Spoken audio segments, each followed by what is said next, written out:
Tre, due, uno. Susi e Patrizio News. Noi.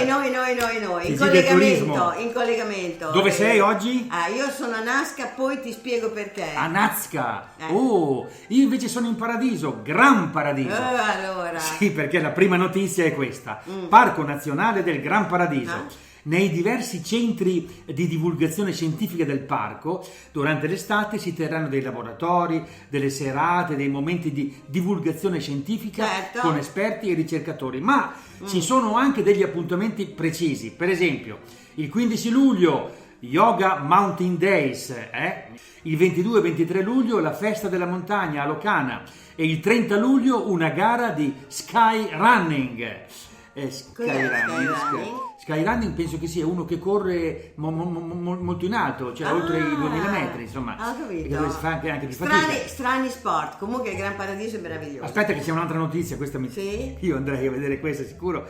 Il 5 e 6 agosto appuntamenti letterari dedicati agli scrittori, in particolare a Rigoni Stern. Un po' più sedentari, come dedicata alla gente sedentaria. Allora, dal 12 al 18 luglio nella campagna di Cotignola, dai nostri cari romagnoli, a pochi minuti da Ravenna torna l'Arena delle Balle di Paglia, l'unico anfiteatro di paglia di tutta la Romagna. Siamo sul fiume Segno e il canale Emiliano Romagnolo. Il fiume Segno è quello che è straripato, quindi è molto importante. Uno dei tanti straripati, certo. Concerti, teatro, narrazioni, land art, esplorazioni, incontri poetici. Insomma, nonostante i danni dell'alluvione si va, l'appuntamento è confermato e noi dobbiamo esserci. Assolutamente, giusto, dal 12 al 18 luglio.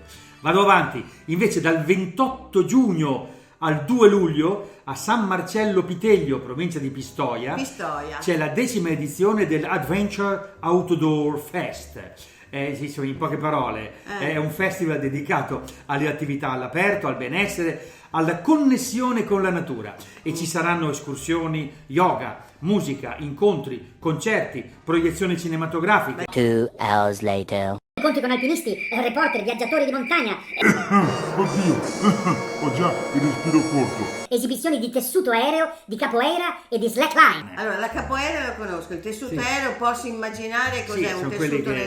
Quelli che si arrampicano sul tessuto. E l'altra cos'è? Slackline. Questa non la capisco. Niente, è stare in equilibrio sul filo. Vabbè, cioè l'equilibrismo.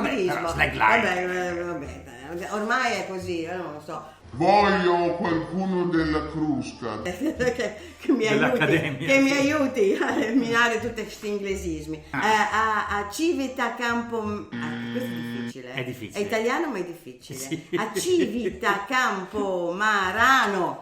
Si chiama così. In Molise, sì. Ai primi di giugno si è svolto il più originale festival italiano di street art con artisti internazionali, spettacoli, concerti, installazioni e tutto in armonia con la comunità. Scusa, ho capito bene, si è svolto. Sì. Cosa lo diciamo a fare se è già successo? No, si è svolto, ma bisogna comunque andare a vedere perché il borgo è stato trasformato, ci sono tantissime cose da vedere, quindi ve lo diciamo perché vi consigliamo di andarlo a vedere proprio perché si è svolto. E Alice Pasquini è appunto un'organizzatrice e dice che tutta la cosa è organizzata da donne. Oh, ecco, allora, la notizia dove sta?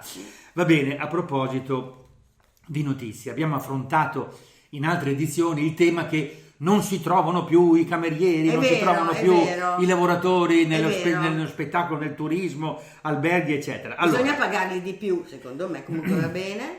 Allora? Aspetta pure, la notizia è questa: turismo e lavoro in Italia. A proposito che non si trovano lavoratori disponibili, secondo l'Ispettorato Nazionale del Lavoro, oltre il 67% delle aziende del settore non rispetta contratti e sicurezza. Su 62.000 ispezioni effettuate nel 2022, 41.500 Sì. aziende sono risultate irregolari. Aspetta, questo però è da discutere sta cosa. Primo perché le ispezioni, io ne ho sentite tante di gente che dice vabbè, ci sono certe volte che ci sono cose assurde che vengono ispezionate e le persone vengono magari multate per cose assurde. Sì, Dall'altra può parte è chiaro che può esserci invece un approfittarsi, no? Cioè bisogna vedere situazione, Vabbè. secondo me.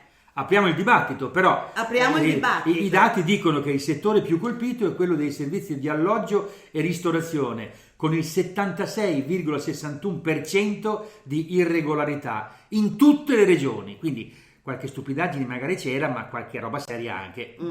Apriamo il dibattito, non aggiungiamo perché altro. per me insomma è un settore nevralgico e Certo. quindi un team di ricercatori giapponesi, passiamo a questa notizia bellissima e vi dico perché sono qui a Nazca e c'è un caldo ecco. bestia come spero da Sì, voi. va bene. Un team di ricercatori giapponesi ha utilizzato l'intelligenza artificiale, che serve a qualcosa, per scoprire 4 nuovi geoglifi sulle linee di Nazca. Geoglifi! Ma sono parole grosse! Geoglifi, Ah. Geoglifi sono questi segni, questi disegni meravigliosi che appunto insistono sulla piana di Nazca e che sono visibili solamente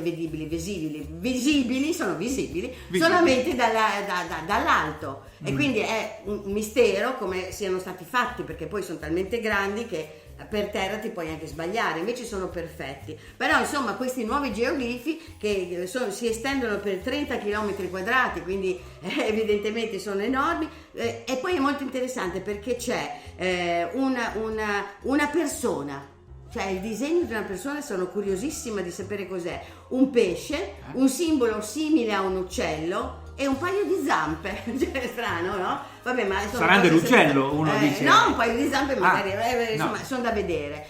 Comunque la cosa più importante quando si va sulle linee di Nazca a sorvolare, bisogna andare a palpa, cioè nella parte più avanti, nella parte montagnosa. Là ci sono le vere linee di Nazca, cioè sono delle piste d'atterraggio. Oh, per carità, se invece avete voglia di altre piste, allora sabato 24 giugno c'è la Bike Night Milano Lago Maggiore, che sarebbe poi bicicletta di notte Milano Lago Maggiore. E ci saranno oltre 1000 ciclisti per un'esperienza di cicloturismo notturno. No, dai. Il percorso è di 90 km appunto da Milano ad Arona. La prossima volta li bendano. Sì. No, vabbè, non Sempre esagerare. più strano. E sarà una passeggiata in bicicletta non competitiva, Notturna. aperta a tutti quelli che vogliono pedalare di notte. Lungo il percorso 3 punti di ristoro, interessante, e soprattutto Se mangia. la colazione alla mattina ad Arona. Ah, che bello! Le iscrizioni sono aperte online sul sito ufficiale dell'evento. Beh, bellissimo! Witdoor.com. Allora, senti Adesso? una cosa. Adesso c'è un collegamento con una persona molto intelligente, molto Certo. avanti, una persona che ha capito tutto Non dirmi. del turismo, eccetera, Sì. e cioè me stessa. Ah. E allora è molto importante perché a Firenze si può anche andare in un posto speciale. Pronto? Mi senti? Sono in collegamento con me senti? stessa. Pronto? Vi sentite? Del turismo. Sì, ci sentiamo? Susi e Patrizio News. Mi sentite? Mi sentite? Ma come vi sentite? Sì, ci sentiamo. Allora attenzione, un messaggio per tutti i turisti che vengono a Firenze e che insomma si stancano, è caldo, non sanno dove andare. Beh, c'è un'oasi che vi attende, è il Giardino Botanico oppure il Giardino dei Semplici, l'Orto dei Semplici, che è qui a pochi passi dal centro, e potete veramente venire qui e trovate veramente un luogo meraviglioso. Voluto da Cosimo I nel 1545, era un convento e poi diventa questo orto botanico con piante particolari e con questa sughera veramente incredibile. Non solo, ma questo è un luogo dove il giardino è anche un orto. L'Orto dei Semplici, cioè il luogo dove vengono coltivate le piante medicinali. E questo è il busto a Esculapio, il grande medico che curava naturalmente con le erbe che sono coltivate qua. Qui. qua, e qua c'è l'orto. Non potete mancare, se volete un'oasi di pace, ecco qua, il giardino orto dei semplici. Ah, e allora bellissimo, bellissimo servizio, complimenti. Servizio semplice, diciamo, Complimenti, però efficace. no, però è efficace, perché appunto bisogna anche avere dei punti dove si può andare Sì. a Firenze per vivere un po' in tranquillità. Vabbè. Quindi appuntamento alla prossima puntata di Siusi e Patrizio News.